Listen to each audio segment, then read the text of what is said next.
حدیث کہتی ہے لل انسان خصلتان، انسان کی دو خصلتیں، عقل و منطق، ایک خصلت انسان کی ہے عقل اور ایک خصلت انسان کی ہے منطق. فبالعقل یستفید وبالمنطق یفید.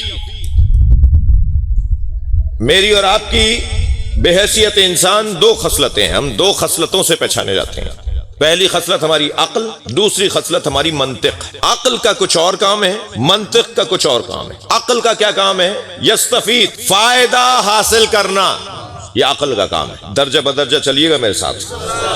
عقل کا کام ہے فائدہ یستفید، طلب فائدہ، باب استفال، طلب افادہ، طلب فائدہ. عقل کا کام ہے فائدہ حاصل کرنا، اور منطق کا کیا کام ہے؟ فائدہ پہنچانا. انسان کے دو کام ہیں. حدیث سنا رہا ہوں، میرے مولا امام جعفر صادق کا فرمان ہے، اللہم صلی علی محمد وعلی محمد. امام کا فرمان میں نے آپ کو سنایا ہے. عقل اور منطق، گردن ہلائیں گے میرے ساتھ.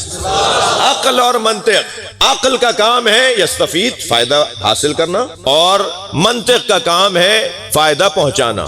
تو فائدہ لینا ہے، فائدہ پہنچانا ہے. یہ دو چیزیں اگر کسی انسان میں نہ ہو تو انسان کہاں ہے؟ جو فائدہ چاہتا بھی ہے، فائدہ پہنچاتا بھی ہے. اب وہ جو فائدہ حاصل کرنے والی چیز ہے تو طے یہ کرنا ہے، سوچنا یہ ہے، توجہ میرے ساتھ ہے، سوچنا یہ ہے کہ فائدہ کہتے کسے ہیں؟ کیا کام ہے عقل کا؟ فائدہ حاصل کرنا. تو فائدہ کسے کہتے ہیں؟ بھائی بڑے مضبوط وکیل ہیں، وہ جو 10 سال سے کیس چل رہا تھا وہ جیت گئے. جی فائدہ لے لیا، جیت گئے، کامیاب ہو گئے. اچھا میں آپ سے ایک سوال کرتا ہوں، وہ اس تعریف کے مطابق کہ فائدہ لے لیا، اس تعریف کے مطابق کہ مجھے پیسہ مل گیا، مجھے میری کرسی واپس مل گئی، مجھے میری زمین واپس مل گئی، میں نے فلاں فائدہ لے لیا. فائدہ. اب پہلے ہم فائدے کو ذرا سمجھیں اور پھر فائدہ دیکھیں کہ فائدہ ہے کیا. یہ ساری چیزیں حاصل کرنے پر اگر کوئی ایسا بڑا آدمی ہے، فائدہ لے لیا، 20 سال پرانا مقدمہ جیت گئے، بڑا فائدہ لے لیا، تو اسے عقل مند کہہ رہے ہیں نا جو یہ چیزیں حاصل کر لے. ہم اسے عقل مند کہہ رہے ہیں نا جو یہ ساری چیزیں حاصل کر لے. وہ کتنا بڑا عقل مند ہوگا جس نے مولا علی کے لشکر میں پھوٹ ڈال دی،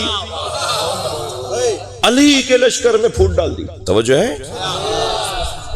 حکمین کا مسئلہ مولا کو ماننا پڑ گیا، قرآن نیزوں پر اٹھا لیا، اور وہ قرآن دیکھ کر واپس آ گئے کہ ہم تو ان سے نہیں لڑتے، وہاں تو قرآن کھڑے ہیں. اس تعریف کے مطابق میں اپنا فائدہ اٹھاؤں، اس تعریف کے مطابق تو یہ کتنا بڑا عقل مند ہوگا جو مولا کائنات کا لشکر میں ایک بڑی تعداد علی سے کہہ رہی ہے ہم وہاں نہیں جائیں گے لڑنے کے لیے، وہاں قرآن ہے، اور مولا کو حکم ماننا پڑ گیا. اس کا مطلب یہ ہوا کہ ہر فائدہ عقل مندی نہیں ہے.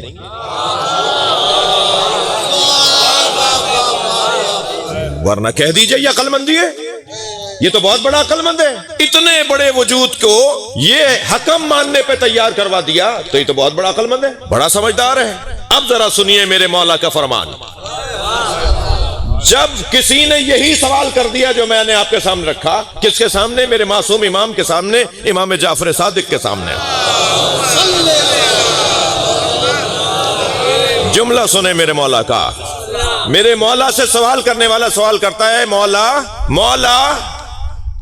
ومل عقل، عقل کیا ہے؟ حضرت نے ایک جواب دیا. جواب اب سنیے مولا کا تو پھر سمجھ میں آئے گا کہ عقل کسے کہتے ہیں اور فائدہ کسے کہتے ہیں. عقل کا کام کیا ہے؟ دوبارہ دہرائیے، فائدہ حاصل کرنا.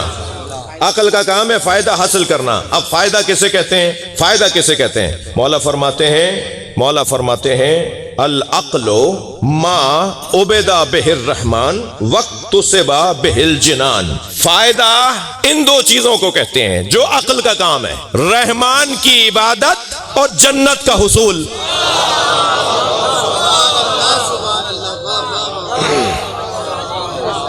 فائدہ کیا ہے بھائی؟ فائدہ کیا ہے؟ فائدہ معصوم بتا رہے ہیں عقل کا کام ہے فائدہ پہنچانا. اور فائدہ کسے کہتے ہیں؟ معصوم فرما رہے ہیں رحمان کی عبادت اور جنت کا حصول.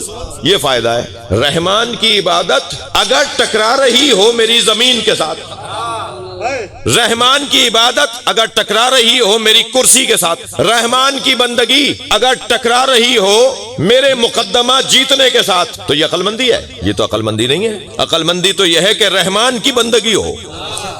جو عقل کے ذریعے رحمان کا بندہ نہیں بن پا رہا وہ عقل مند کہاں ہے؟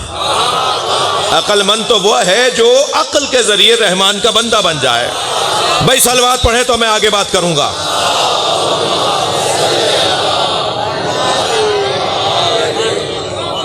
عقل کا کام یہ ہے کہ وہ رحمان کا بندہ بنائے اور جنتوں کا حصول کروائے، جنت حاصل کروائے، رحمان کی بندگی کروائے.